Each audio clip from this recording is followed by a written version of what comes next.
Nous sommes au Carrefour en 2000, dans le 3e arrondissement de la ville de Maroua. C'est dans la région de l'extrême nord du Cameroun. Bienvenue à tous sur Africa 24. Dans cette course à la présidentielle au Cameroun, les différentes équipes de campagne des 12 candidats poursuivent leur mobilisation dans les différentes régions du pays. Le groupe Africa 24, à travers ses reporters déployés du nord au sud, de l'est à l'ouest du Cameroun, vous amène au cœur de cette campagne présidentielle où chaque équipe de candidats reste déterminée à convaincre les électeurs. C'est dans cette série de reportages. Le président Paul Biya est rentré au Cameroun le 1er octobre après un bref séjour à l'étranger, au moment où le pays s'apprête à entrer dans la dernière ligne droite de la campagne électorale. Pour ses partisans, ce retour renforce l'image d'un président prêt à défendre son bilan et à mobiliser son électorat qui souhaite qu'il poursuive son leadership à la tête de l'État. Le Cameroun a quand même 45% de la population de la CEMAC, 45% du PIB de la CEMAC. Son leadership est naturel. Son leadership ne souffre d'aucune contestation.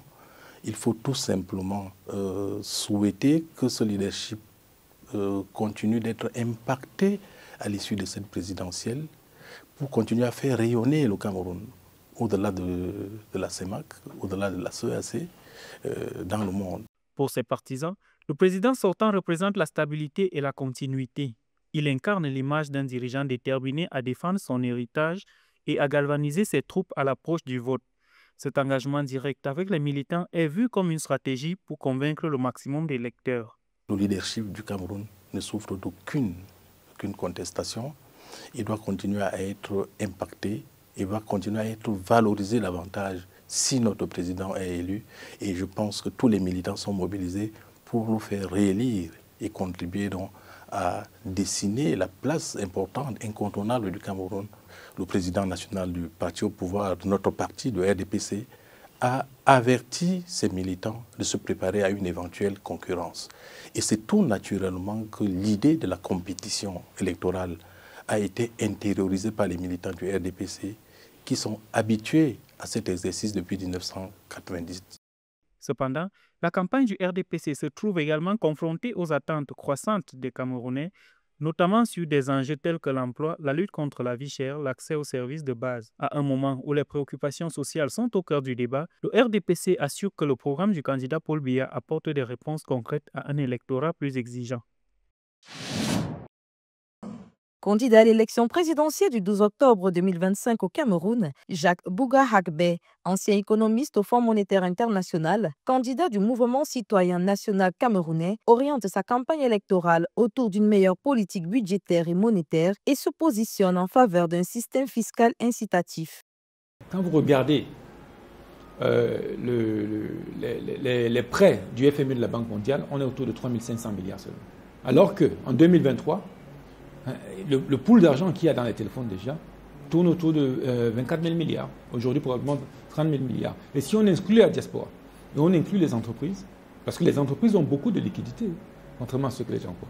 Les entreprises ont beaucoup de liquidités qui tournent là, qui ne servent à rien.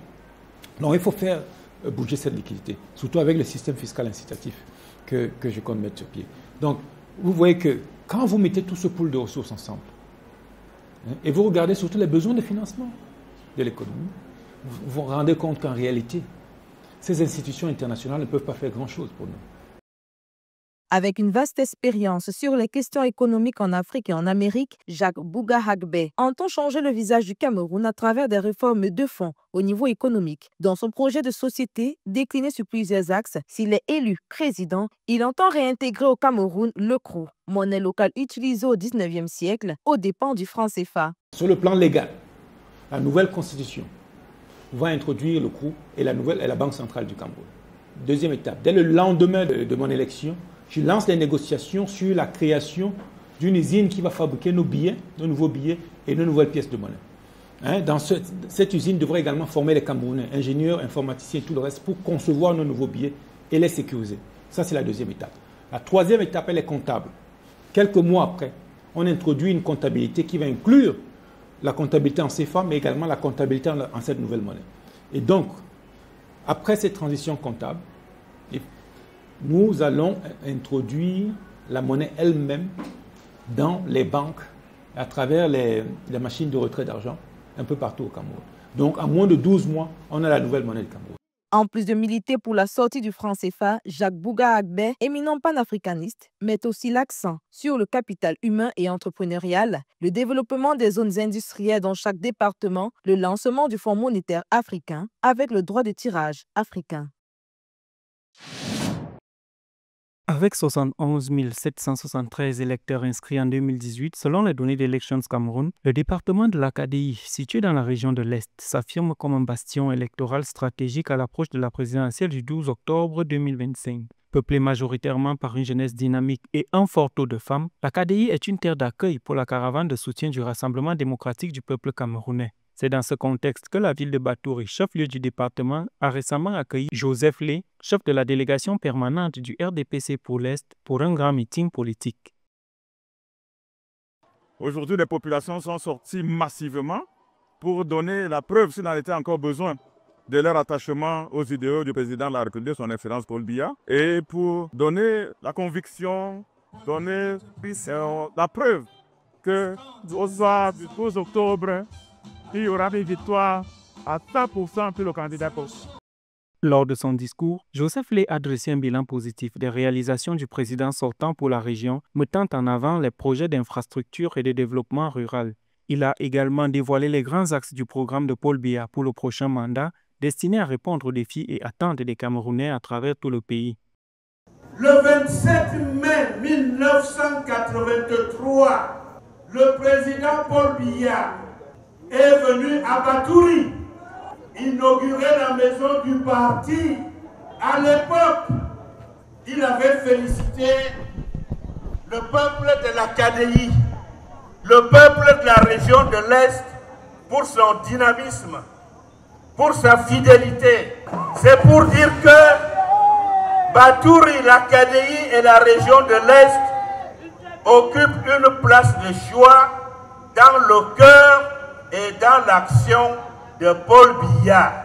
Deuxième fait historique, pour ceux qui ne le savent pas, Moudjendi est le village natal de la grand-mère de Chantal Biya.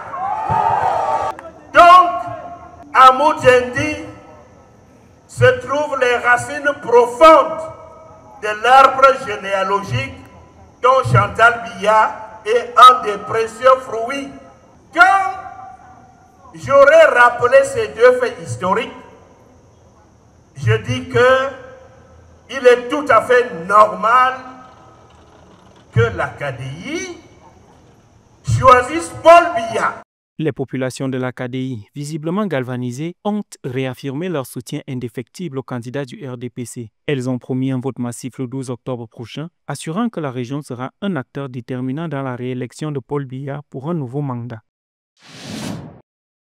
Malgré les défis liés au climat, à la dégradation des terres, au conflit homme-faune et à la pénurie d'eau, l'élevage au Cameroun reste dynamique, représentant 13% du PIB agricole et employant 30% de la population rurale selon la Banque mondiale. Il joue un rôle clé dans l'alimentation et les moyens de subsistance. Le pays dispose d'importantes ressources naturelles, mais la production animale reste insuffisante face à une demande en hausse portée par la croissance démographique, l'urbanisation et l'essor de la classe moyenne. L'agriculture se modernise, que l'agriculture s'industrialise et que l'agriculture répond aux attentes du gouvernement et des populations.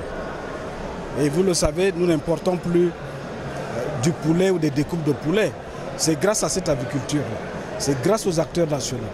En 2024, le ministre de l'Élevage, Dr Taïga, a inauguré à Yaoundé une usine de production d'aliments pour animaux dans le cadre de la stratégie d'import-substitution du Cameroun. Il a également encouragé l'investissement privé dans le secteur. Par ailleurs, le gouvernement investit plus de 273 milliards de francs CFA dans la génétique, la santé animale, l'alimentation, la transformation et la recherche. Un nouveau centre d'élevage à Wakwa, dans la région de l'Adamaoua, doit produire 500 doses de sémences et 300 embryons par an pour renforcer l'insémination artificielle sur 273 000 vaches.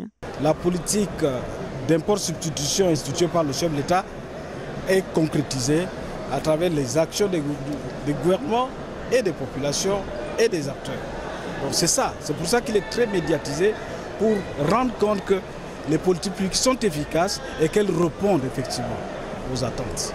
L'inauguration de l'usine de production d'aliments pour animaux à Yaoundé constitue une avancée majeure pour l'agroalimentaire au Cameroun. Le pays d'Afrique centrale vise une production annuelle de 1,15 million de tonnes de lait d'ici 2035 dans le cadre d'une stratégie laitière de 305,7 milliards de francs CFA pour réduire les importations. Des équipements modernes ont été remis aux éleveurs et un partenariat de financement a été établi avec la Banque, selon le ministre de l'Élevage, Dr Taïga. Malgré une hausse de 2% en 2023, le gouvernement appelle à intensifier les investissements pour atteindre les objectifs.